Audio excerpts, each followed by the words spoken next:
नमस्कार, मैं हूं अंजलि राउत और आप देख रहे हैं खोजीरात।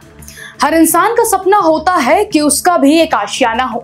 अपने घर को बनाने में इंसान की जीवन भर की पूंजी लग जाती है, लेकिन कुछ बदनसीब ऐसे होते हैं जिन्हें लाख कोशिशों के बाद भी अपनी छत नसीब नहीं हो पाती है, जिनके लिए सरकारी योजना के तहत दरवाजे खोलता है उत्तराखंड आवास विकास परिषद से जुड़े प्राधिकरण। सिर्फ इतना ही नहीं, गरीबों के साथ साथ हाई क्लास लोगों और मिडिल क्लास लोगों के लिए भी प्राधिकरण योजनाएं लेकर आता है। उत्तराखंड सरकार भी हर श्रेणी के परिवारों के लिए सस्ती कीमत पर आवास उपलब्ध कराते हैं, जो आम जन की पहुंच से ही बाहर है। सिर्फ कहने के लिए ये फ्लैट सस्ते होते हैं, लेकिन गुणवत्ता और रखरखाव के नाम पर इनका भगवान ही मालिक है। आखिर कौन पैसे खर्च करके पीली बिल्डिंग में रहना पसंद करेगा? अगर बात करें उत्तर प्रदेश की, तो वहां यही HIG और MIG फ्लैट सस्ते दामों में मिल जाते हैं, लेकिन वहीं उत्तराखंड में इनके रेट आम जन की पहुंच से बाहर है। अब अगर बात राजधानी देहरादून की करें, तो यहाँ मसूरी देहरादून विकास प्राधिकरण ये काम करता है। वहीं देहरादून में भी हरिद्वार रुड़की विकास प्राधिकरण के हाथों में बेघरों के आशियानों की चाबी है। जब इस विषय पर MDDA के VC बंसीधर तिवारी से खोजी नारद के द्वारा सवाल किया गया, तो देखिए उन्होंने क्या जवाब दिया। ISBT हाउसिंग प्रोजेक्ट और आलियाम हाउसिंग प्रोजेक्ट, दो प्रोजेक्ट हमारे ऐसे हैं जो लगभग एक दशक पूर्व प्रारंभ किए गए थे और इनकी बिक्री नहीं हो रही थी क्योंकि अधूरे थे।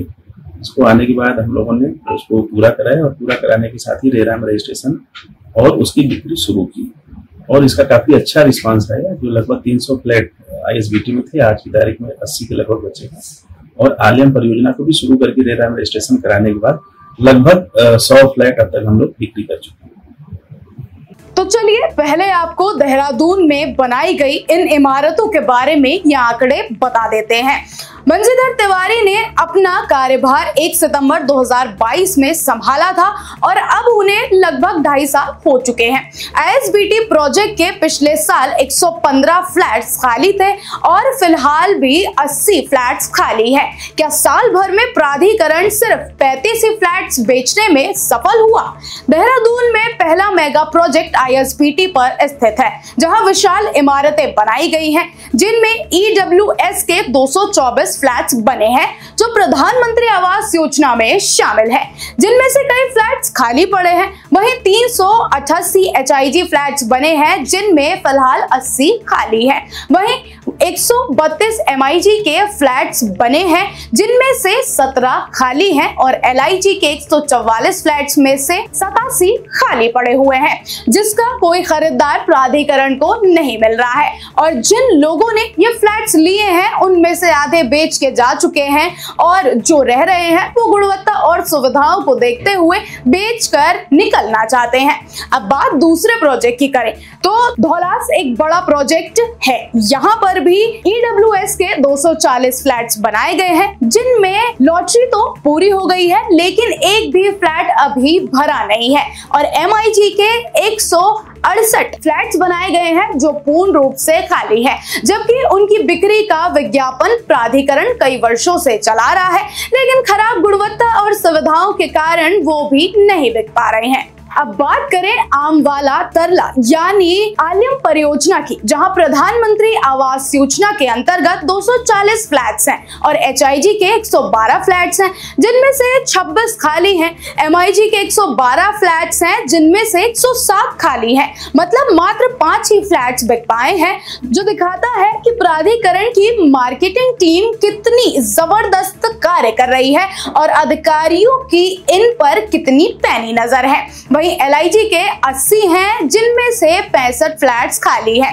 बात स्टूडियो अपार्टमेंट की करें, तो 48 बनाए गए हैं, जिनमें से 37 फ्लैट्स खाली है, जिनका कोई खरीदार नहीं मिल पा रहा है। लंबे समय से ये फ्लैट्स खाली पड़े हैं, जिससे जनता का पैसा जनता के काम ही नहीं आ पा रहा है। और हैरानी की बात तो ये है कि शहर के कोने कोने में बड़े बड़े बिल्डर्स के बेशकीमती अपार्टमेंट्स और फ्लैट्स धड़ाधड़ हाथों हाथ बिके जा रहे हैं, जिसका मुख्य कारण है उनकी गुणवत्ता और जबरदस्त मार्केटिंग। वहीं अगर हरिद्वार, रुड़की, प्राधिकरण की बात करें तो सन 2017 से हरिद्वार के सिडकुल में इंद्रलोक नाम से प्रोजेक्ट बनाया गया था, जिसमें 96 MIG फ्लैट्स बनाए गए थे, जिनमें से 68 खाली पड़े हैं। ये दर्शाता है कि प्राधिकरण की कितनी लचर व्यवस्था है, जबकि इन फ्लैट्स की मार्केटिंग में करोड़ों रुपए स्वाहा हो गए हैं। और स्थिति यह है कि प्राधिकरण को खाली पड़े फ्लैट्सों के सौंदर्यकरण में हर साल करोड़ों रुपए खर्च करने पड़ते हैं। प्राधिकरण के पास 655 आशियाने पिछले कई वर्षों से तैयार पड़े हैं, लेकिन लचरता और खराब गुणवत्ता के कारण खरीदार नहीं मिल पा रहे हैं। इसी मुद्दे को बीते दिन देहरादून में हुई Uttarakhand housing and urban development authority के मेगा वर्कशॉप में खोजी नारद ने प्रमुखता से उठाया, तो विभागीय सचिव मीनाक्षी सुंदरम ने भी प्राधिकरण के फ्लैट्स न बिकने के मामले पर दो टूक कहा कि यह गंभीर मामला है और इसके पीछे क्या वजह है, इसका पता लगाने के लिए वो जांच कराएंगे। महीनों से वो बिके नहीं, उनकी संख्या बहुत ज्यादा है। क्या उसको लेकर कोई प्लानिंग है कि उसे किराए पर दिया जाए या जिससे रेवेन्यू बढ़े, ब्लॉक मनी को थोड़ा इम्प्रूव डाला जाए? अभी हम लोग एक पॉलिसी, रेंटल हाउसिंग पॉलिसी भी ले आ रहे हैं। आज के स्टेक होल्डर वर्कशॉप में वो है नहीं, क्योंकि अभी ये पॉलिसी भी तैयारी हो रहा है। ये रेंटल हाउसिंग पॉलिसी में हम उसको ले आ सकते हैं, बट हम लोग थोड़ा सा ये भी सोचेंगे कि क्यों बिक नहीं रहे हैं, क्या हमने उसकी कीमत जो है ज्यादा तो नहीं रखा है, तो उस एंगल पे भी उसको सोचेंगे। खोजी नारद ने फ्लैट्स की कीमतों और आम आदमी की जरूरतों से जुड़ा सवाल जब Uttarakhand housing and urban development authority के हेड प्रकाश चंद दुमका से सवाल किया, तो उन्होंने कहा कि लोअर मिडिल क्लास की जेब को ध्यान में रखते हुए ही फ्लैट्स की कीमत निर्धारित की जाती है। उसके साथ ही लोन और अन्य सहूलियतें भी खरीदार के लिए मुहैया कराई जाती हैं। सुनिए उनका क्या कुछ कहना है। तो पॉलिसी आप ला रहे हैं, फोकस क्या रखा है, जनता के फायदे कैसे होंगे? देखिए, मैं आपको बताना चाहूँगा, हमारा उत्तराखंड आवास विभाग द्वारा जो हमारे जो मैंडेट है, नियोजित विकास सबके लिए आवास, तो उसके क्रम में हमने अपनी हाउसिंग पॉलिसी बनाई है, हाउसिंग रूल्स बनाए हैं। उस हाउसिंग रूल्स को हमने इस तरह से फ्रेम किया है कि समाज के सभी आय वर्ग के लिए हम आवासीय सुविधा कम से कम मूल्य पर उपलब्ध करा सके। इस मूल्य को कम करने के लिए हमने जो कार्य किया है, वो जो विकासक है उनको हम किस तरह से फैसिलिटेट कर सकते हैं, एक तो उस पर फोकस किया है। साथ ही जो बेनिफिशियरीज है, लाभार्थी है, उनके हितों की रक्षा कैसे हो सके, इस पर भी हमने उसको फोकस किया है। और पहली बार हमारे जो रियल एस्टेट सेक्टर है, हमने उसको उद्योगों की तर्ज पर इंसेंटिव्स दिए हैं। वो पॉलिसी इंसेंटिव्स हैं और फाइनेंशियल इंसेंटिव्स हैं। इसके चलते मैं समझता हूं कि एक अच्छी पॉलिसी बनकर के आई है और भारत सरकार ने भी इसकी सराहना की है और इसको वो अपने स्तर से सारे राज्यों को एक मॉडल पॉलिसी के रूप में सर्कुलेट कर रहे हैं। इसी क्रम में हमने जो हमारे शहरों में आज संकुचन की स्थिति है, काफ़ी कंजेशन हो गया है, तो इसके लिए हम एक डिकंजेशन पॉलिसी लेकर के आए हैं, ताकि शहर के अंदर उनकी मांग, आवासीय मांग या कमर्शियल मांग की पूर्ति कर सके और साथ में हमारा जो नैरोनेस है उसको भी दूर कर सके। तो डिकंजेशन पॉलिसी एक ड्राफ्ट तैयार करके आज हमने स्टेक होल्डर्स के सामने रखी है। साथ ही देखिए, समय की मांग है नियोजित विकास। आज शहर विकसित हो रहे हैं अनियोजित तरीके से, तो प्लान टाउनशिप के विकास की आवश्यकता है। उसके लिए हमने टाउनशिप पॉलिसी फ्रेम की है। उस टाउनशिप पॉलिसी को भी हम आज पब्लिक के सामने हमने रखा है, उसमें भी हम सुझाव मांग करके उसको भी अंतिम करेंगे। निम्न वर्ग है, उसके लिए केंद्र और राज्य सरकार की तमाम योजनाएं होती हैं, जिसमें सस्ते आवास मिलते हैं। अपर क्लास है, उसके लिए तो डेवलपर्स है ही हैं जो महंगे प्लॉट्स या फ्लैट्स बनाते हैं। मिडिल क्लास जो है वो बेचारा बहुत ही अच्छा क्वेश्चन है, बहुत ही अच्छा क्वेश्चन है। मैं अप्रिशिएट करता हूँ आपके नॉलेज को। बेसिकली आप सही कह रहे हैं, ईडब्ल्यूएस कैटेगरी में सारे राज्य फोकस कर रहे हैं। हम लोग भी लगभग 15,000 घर ईडब्ल्यूएस कैटेगरी के बना रहे हैं, जो दिसंबर 2025 तक हम लोग उनको कब्जा दे देंगे।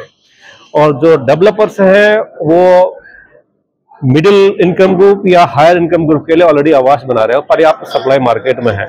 लेकिन जब हम बात करते हैं लोअर इनकम ग्रुप की या लोअर मिडिल इनकम ग्रुप की, निम्न आय वर्ग की या निम्न मध्यम आय वर्ग की, उनके लिए आज इन्वेंट्री नहीं है। हमने अपनी आवास नीति में पहली बार इस सेक्टर को टच किया है, उसी सेक्टर को टच किया है।